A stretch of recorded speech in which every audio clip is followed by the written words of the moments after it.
It's Sunday, it's July, and it's me in Virginia trying to put together the pieces of Stonewall Jackson. Let's go for a ride.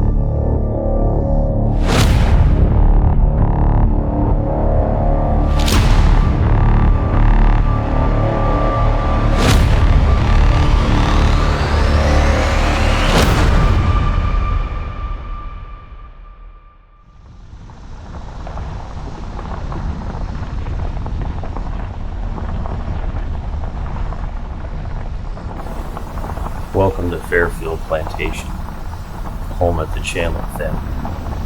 740-acre plantation that became center point in the war, as it became the location where they transported Stonewall Jackson 27 miles to this very house to be treated for his wounds sustained in battle. It is prior to this that he already had his left arm amputated, and he was brought here to get the care from doctors. 5 doctors in total, who sat in this room and deliberated, and one by one went into the room next door to treat Jackson.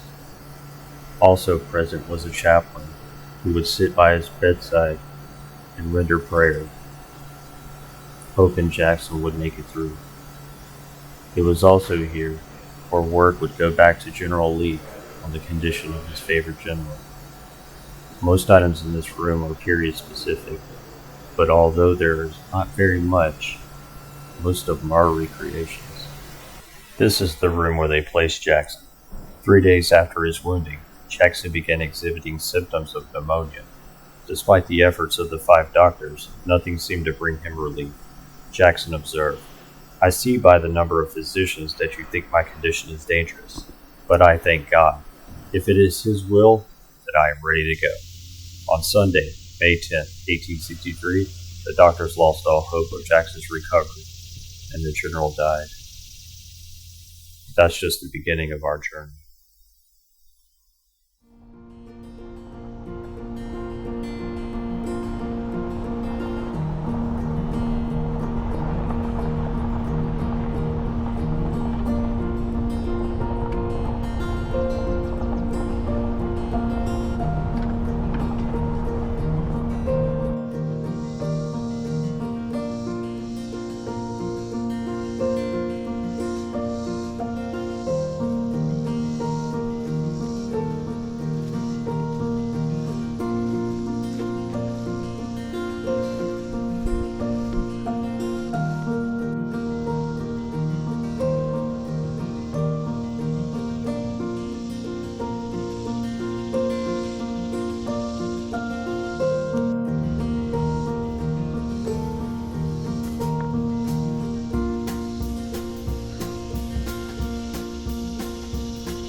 Thomas Jackson was one of the Confederate generals that served under Lee, and most notably he was considered Robert E. Lee's right-hand man.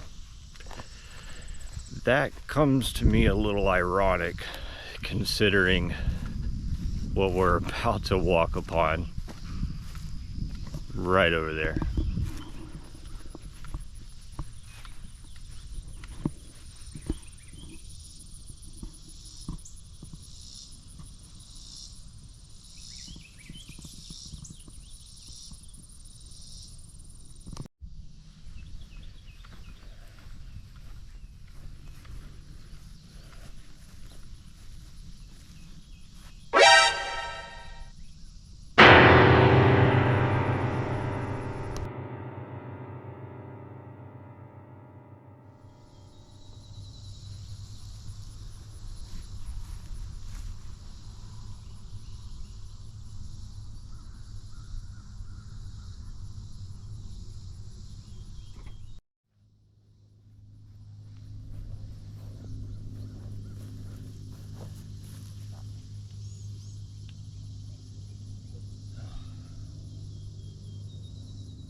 Well, I guess we got to find the rest of them.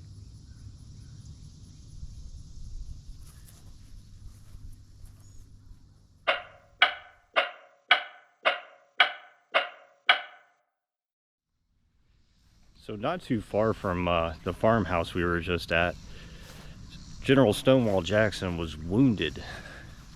And he was wounded in such a way that he survived his initial wounds, and he was taken to the farmhouse where one of his battlefield doctors attended to him.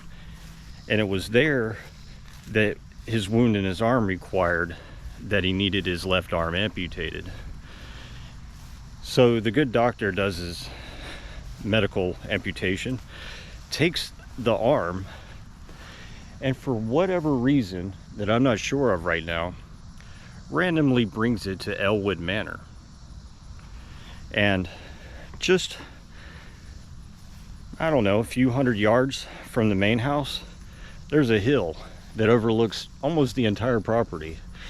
And it was underneath the tree that he buried his left arm with a full Christian burial. Now the general would succumb to his wounds a few days later and develop pneumonia and end up dying. And he was taken, let me rephrase that, his body, the rest of him, was taken to Lexington, Virginia, which is approximately 100 miles. Check that. It's almost exactly 100 miles from where I'm at right now, and his left arm is at right now. So his body was given the burial in a proper sense over in Lexington, Virginia. And so when they notified his widow that his left arm is here in this field, well, they asked her, should you have us go retrieve it and give it to the rest of his body? And she said, no, there's no need to, because it was given a full Christian burial. And so from that day forth, way over there is old Robert E. Lee's right-hand man's left arm. Now let's go see the rest of them.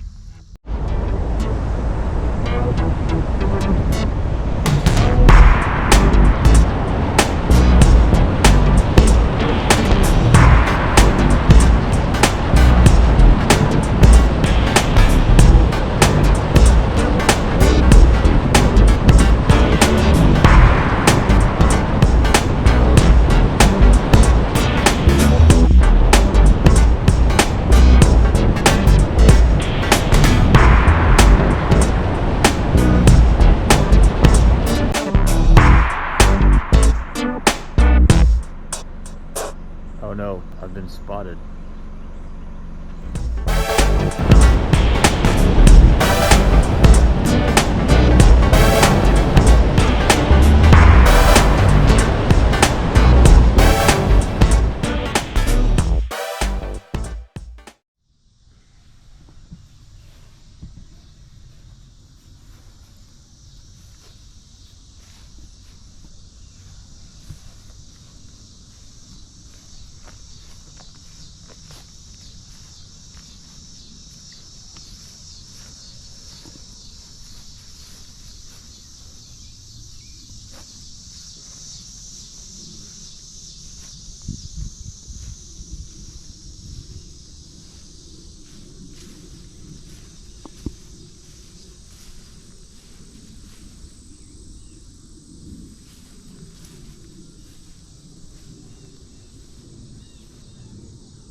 So with the sun setting on our backs, we finally made it here to Lexington, Virginia. In the cemetery, full of Confederates. I mean, everywhere I look, there are Confederate placards on these tombstones. But we've come here for the guy right in front of me. Yes, we found the rest of them. General Thomas Stonewall Jackson. The man with a wingspan the size of Virginia.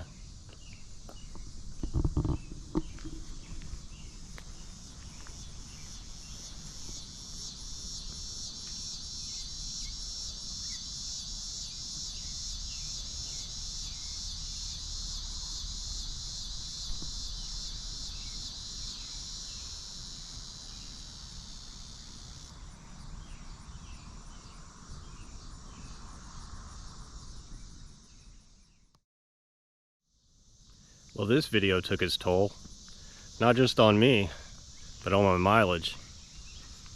But who could pass up on a story as good as this guy's? Well, typically I'd say I'd exit through the gift shop, but